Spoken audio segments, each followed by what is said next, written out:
Puji Tuhan, keluarga Pelita Kasih yang dicintai oleh Tuhan, bersukacita kita boleh bersama-sama kembali di dalam PA online minggu ini. Mari kita mempersiapkan hati kita untuk belajar kebenaran firman Tuhan. Mari kita berdoa. Terima kasih Bapa, terima kasih Tuhan Yesus, Engkau begitu baik, penyertaan-Mu begitu sempurna, anugerah dan berkat Tuhan selalu nyata dalam kehidupan kami. Kami rindu Tuhan mengenal pribadi-Mu dan kehendak-Mu melalui firman-Mu. Roh Kudus, berikan kami hikmat-Mu sehingga kami boleh mengerti setiap kebenaran-Mu dan boleh melakukannya dalam kehidupan kami, sehingga kami boleh menjadi anak-anak Tuhan yang semakin menyenangkan hati-Mu. Terima kasih Tuhan, inilah setiap kami dan kami siap mendengarkan dan mempelajari firman-Mu di dalam nama Tuhan Yesus Kristus. Haleluya, amin. Nah, puji Tuhan, Bapak Ibu, kita dalam PA sebelumnya telah mempelajari beberapa karakter dari buah roh untuk kita sama-sama berbuah di setiap musim dalam tema tahun ini. Dan hari ini kita akan merenungkan tentang kesabaran. Salah satu karakter buah roh dalam Galatia pasal yang kelima ayat yang 22 sampai 23. Nah, sebelum kita masuk lebih dalam, mari kita merenungkan satu pertanyaan. Menurut kita lebih susah mana atau lebih gampang mana untuk sabar menghadapi situasi atau sabar menghadapi orang? Nah, kalau kita boleh jujur, kebanyakan dari kita mungkin akan menjawab lebih sulit untuk menghadapi orang. Mengapa demikian? Karena situasi tidak membalas, tetapi orang bisa menyakiti, mengecewakan, bahkan mengulang kesalahan yang sama. Dan kata kesabaran di sini dalam bahasa aslinya memiliki makna panjang sabar terhadap orang gitu ya.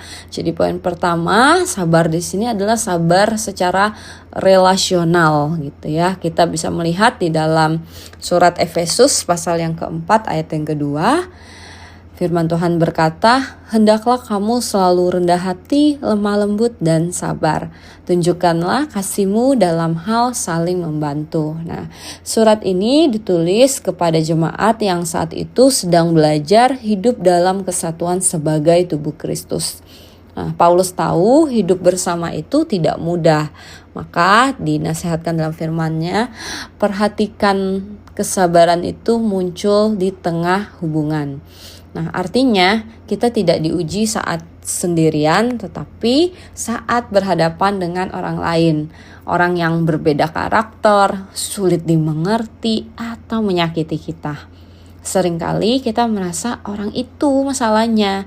Tapi kalau jujur, kita sulit sabar karena sebenarnya juga kita ingin dimengerti, dihargai, dan dibenarkan. Nah, kesabaran di sini mengajarkan kita untuk menahan diri demi menjaga hubungan, bukan untuk memenangkan ego sendiri.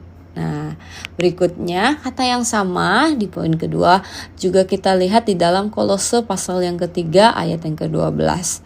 Nah, di sana firman Tuhan berkata, "Karena itu, sebagai orang-orang pilihan Allah yang dikuduskan dan dikasihinya, kenakanlah belas kasihan, kemurahan, kerendahan hati, kelemah lembutan, dan kesabaran."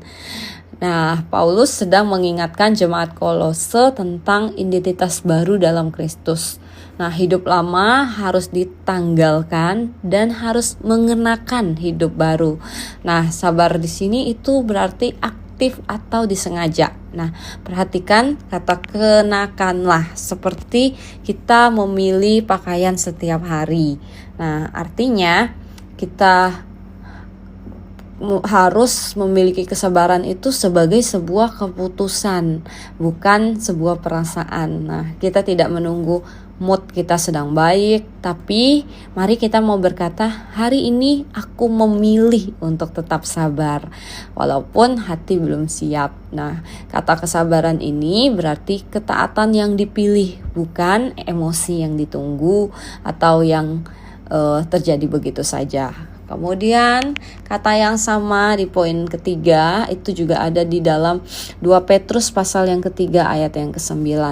Firman Tuhan berkata, Tuhan tidak lalai menepati janjinya, tetapi Ia sabar terhadap kamu karena Ia menghendaki supaya jangan ada yang binasa, melainkan supaya semua orang bertobat. Nah, latar belakang ayat ini adalah pada waktu itu banyak orang yang mulai meragukan Tuhan. Mereka berpikir Tuhan lambat sekali atau tidak bertindak gitu ya.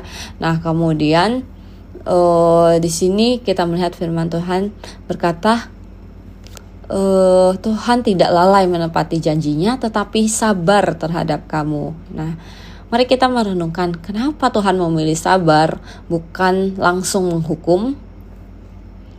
Jawabannya karena Dia mengasihi. Nah, Tuhan itu punya kuasa untuk langsung menghukum, langsung mengakhiri, tetapi Tuhan memilih untuk menahan. Kenapa? Karena Dia mau memberi waktu, Dia mau memberi kesempatan, Dia rindu kita berubah.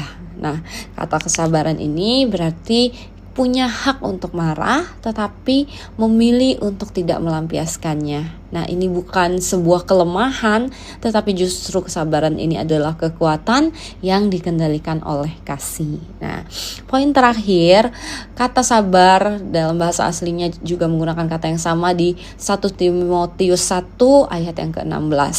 Nah, firman Tuhan berkata, tetapi justru karena itu aku dikasihani agar dalam diriku ini Yesus Kristus menunjukkan segala kesabarannya sebagai contoh bagi mereka yang percaya. Nah, Paulus sedang menceritakan masa lalunya. Dia pernah menganiaya jemaat dan dia sadar dia tidak layak. Nah, perhatikan seluruh kesabarannya. Nah, di sini Paulus menyadari bahwa Tuhan telah menunjukkan seluruh kesabarannya, bukan setengah, bukan sebagian kesabarannya, tetapi penuh seluruh kesabarannya. Dan Paulus berkata, hidup Paulus ini adalah contohnya. Artinya Tuhan itu tidak cepat menyerah, Tuhan itu tetap memberi kesempatan. Nah, kata sabar di sini berarti kita tetap sabar bahkan ketika orang yang harus kita sabar itu belum kunjung berubah. Nah, mari saudara-saudari, Bapak Ibu semuanya, kita telah melihat bahwa kesabaran itu telah diteladankan oleh Tuhan bagi kita juga. Nah, mari kita bayangkan jika ada seorang dalam kehidupan kita, mungkin dia sering mengecewakan, sering mengulang kesalahan, bahkan kadang menyakiti. Nah, lama-lama kita capek, kita lelah, dan tanpa sadar kita mulai menutup pintu. Bukan pintu secara fisik, tetapi mungkin pintu hati kita. Kita mulai tidak mau mempedulikan dia, bahkan berhenti mengasihinya. Nah, sekarang mari kita merenungkan, kalau Tuhan memperlakukan kita seperti kita memperlakukan orang itu, bagaimanakah keadaannya? Bukankah kita juga jatuh di hal yang sama? Kita janji berubah kepada Tuhan, tetapi kita gagal lagi. Namun Tuhan tidak menutup pintu. Dia tetap membuka, Dia tetap memberi kita kesempatan. Kata Tuhan kepada kita hari ini, seperti aku sabar kepadamu, belajarlah sabar kepada orang lain. Nah, selanjutnya apa langkah praktis supaya kita tidak langsung reaktif atau kita bisa sabar ketika menghadapi seseorang? Mungkin kita bisa diam sejenak sebelum kita merespon. Kita bisa tarik nafas, jangan langsung membalas. Bahkan mungkin tidak secara langsung ya, di dalam chat atau WA. Nah, kita memberi waktu untuk kita sebelum kita merespon sesuatu atau seseorang. Kemudian kita selalu ingat kesabaran Tuhan. Dan mari kita seperti Tuhan memberi ruang bagi orang lain untuk bertumbuh. Nah, kesabaran itu bukan berarti kita setuju terhadap apa yang dia lakukan, tetapi kita memilih untuk tetap mengasihi. Demikianlah firman Tuhan. Mari kita bersatu hati di dalam doa.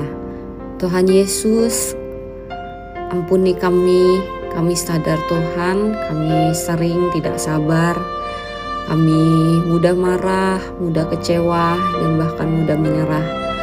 Tolong kami Tuhan untuk memiliki hati seperti Engkau.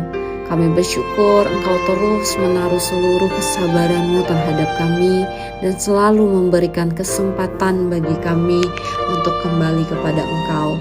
Ajari kami Tuhan seperti Engkau untuk tidak cepat reaktif, untuk tetap mengasihi dan untuk memberi kesempatan bagi orang lain. Biarlah Roh Kudus menuntun hidup kami untuk kami boleh berbuahkan kesabaran di dalam kehidupan ini. Terima kasih Tuhan, kami bersyukur untuk PA online hari ini. Kami berdoa di dalam nama Tuhan Yesus Kristus. Haleluya. Amin.